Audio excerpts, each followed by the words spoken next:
They say size doesn't matter and it's how you use it that counts. Well, in this video, I'm going to be taking a look at average net worth figures.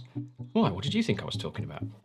And I'm going to be looking at these figures across different age groups here in the UK, and I'm going to break the figures down so you can see what makes up this wealth, so where the money is in what assets. Your net worth figure is a useful thing to know. A good test perhaps on how resilient you might be to financial stresses and life's curveballs. Not to mention, knowing how you're doing in relation to the crowd can be an interesting thing to know too. Yes, I'm still talking about money. But before we get into all of that, exactly what is net worth and how is it calculated? Well, the dictionary definition is that net worth is the value of all the non-financial and financial assets owned by an individual or institution minus the value of all its outstanding liabilities. I don't know about you, but I like things simple. So, simply put, what you own less what you owe. It's actually got nothing at all to do with how much money you earn, and in fact, much more about how much you keep. All you do to calculate it is add up the value of all the stuff you own and subtract any debts or liabilities you've got. Nice and simple. Your house, your car, your savings, investments, pensions, less mortgage, your debts, loans, credit cards. Now that's cleared up, let me explain where the data that I'm sharing in this video is coming from. I'm using the Office for National Statistics data from March 2020, which is the most up-to-date and reliable data I can find. And when we're talking about averages here, we are not talking about the mean average. We are instead using the median average. The problem with using the mean average, this is the one where you add up all the numbers and divide them by how many there are, is that the ultra-rich 1% really skew the overall figures, giving an unrealistically high average when it comes to net worth figures.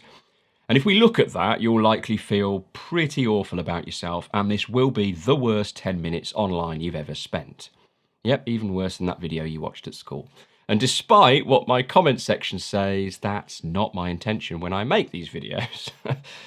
This problem is solved by using the median average. This is the one where you line everyone up and then look at the one bang in the middle of the line. So first up is people aged 16 to 24, those people at the very beginning of their financial journey.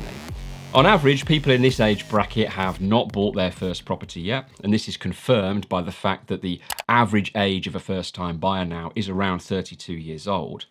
They have a net amount after liabilities of £300 in savings or investments, 500 quid in pensions as they've started their first job and are contributing a bit towards retirement, and have around £19,600 in physical assets. This is anything from clothes to cars. This gives 16 to 24-year-olds an average net worth of £20,400. Most of this wealth apparently tied up in Nike Airs, it would seem. It probably won't come as any surprise when I tell you that this is the least wealthy age category. Right, on to the next bracket, which is 25 to 34. Things change here a little as careers start to become more established, income is on the up, and for the average person, it sees them take their first steps onto the property ladder. So let's take a look at the figures. They have £12,000 value in their first property, a little more in net savings and investments of 400 quid, a fair jump in pensions as this now stands at £12,000, and more stuff too, with £32,900 in physical assets. This gives them a grand total of £57,300 as their average net worth. An increase from the previous age bracket of £36,900, that's about 180% up. Okay, so 35 to 44 now, where we really start to see some increases. They have £60,000 in property now, £3,700 in net savings and investments, 35 grand in pensions, and finally £47,300 in physical assets. That's a total of £146,000, which is quite the jump up and is a result of people really starting to earn more money and building up their pots. It is usually around this time where the appreciating value of assets like your home start to really add to your wealth. But it's also the time when many people's responsibilities really start to grow too, like kids. And boy, are kids expensive. It's now thought that the average cost of raising a child here in the UK is just over £200,000. Nevertheless, this category sees a growth in net wealth from the 25 to 34 category of £88,700, around 155%. 45 to 54 is next. Property is now £119,000, £5,200 in net savings and investments, £97,000 in pensions, and 56 grand's worth of physical stuff. That's an average net worth of £277,200. That's £131,200 more than the last category, up 90% or so. Maybe the kids have moved out now, life is changing. Spending, however, is often on the up too. Maybe it's now you really do deserve that early midlife crisis red sports car. It's actually in here that on average is your highest earning years, as apparently your peak earning year is at age 46. Right, home stretch now, just 2 categories to do, and now we are moving into the big figures. The next age category is age 55 to state pension age, which is currently 67. So they've got £175,000 in property, £15,100 in net savings and investments. Pensions really gathering pace now with £206,000, and finally, physical assets are up to 62 grand, a total of £458,100, an increase from our previous age band of £180,900, a 65% increase. People's income usually plateaus around this point, maybe starts to decrease in fact, as some phase down work with a phased early retirement. But with growing investments, mortgages paying down, maybe less financing and more paying cash for things, net wealth is still on the up. And interestingly, this is in fact the wealthiest age category out the lot. And finally, state pension age and beyond. Guess that means until you're dead. It's cheery, isn't it? Property is now at £200,000. They've got £25,700 net savings and investments. Pensions have fallen now, some has been spent in retirement, so they're down to £110,400. And last but not least, they've got 57,300 quid's worth of stuff, a total of £393,400. And interestingly, the first time we've seen the net worth fall from a previous age bracket, as this is £64,700 less than 55 to 67-year-olds, a 14% fall in net worth.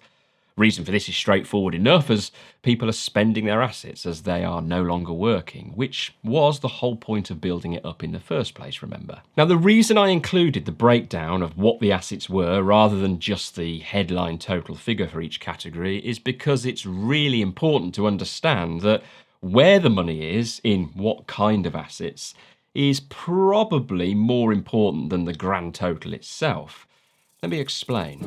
Let's say person A has a net worth approaching retirement of £5 million. I think most of us would agree that's a successful person, a rich person, someone way above those average figures we've just looked at.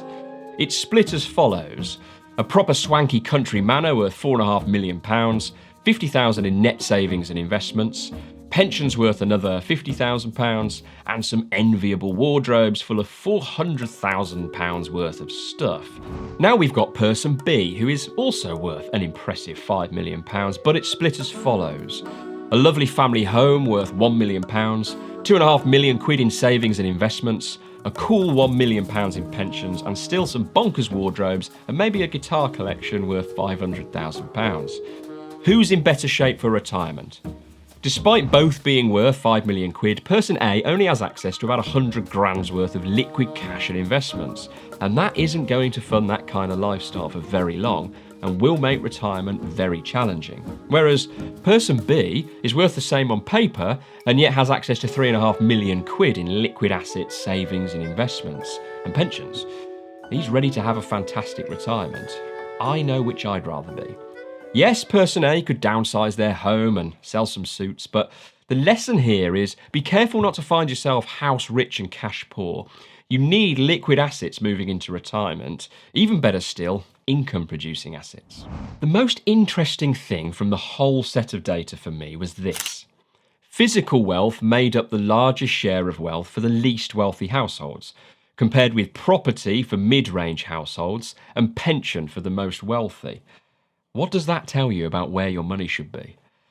I'll leave a link in the description to the ONS figures because there's some other interesting takeaways from the data. Self-employed are worth more than employed, but tend to have a lot less in pensions, for example. There's some geographical data too. Spoiler alert, London is very different to Scotland. So make sure you're making a fair comparison to your own circumstances if that's what you're using this data for. Now, if you're sat there thinking you're miles away from any of these numbers and it all seems a bit depressing, watch this video next and you'll realise you're not alone with your money worries. You might be surprised, in fact, to see what our biggest money worry is and just how simple it might be to solve it.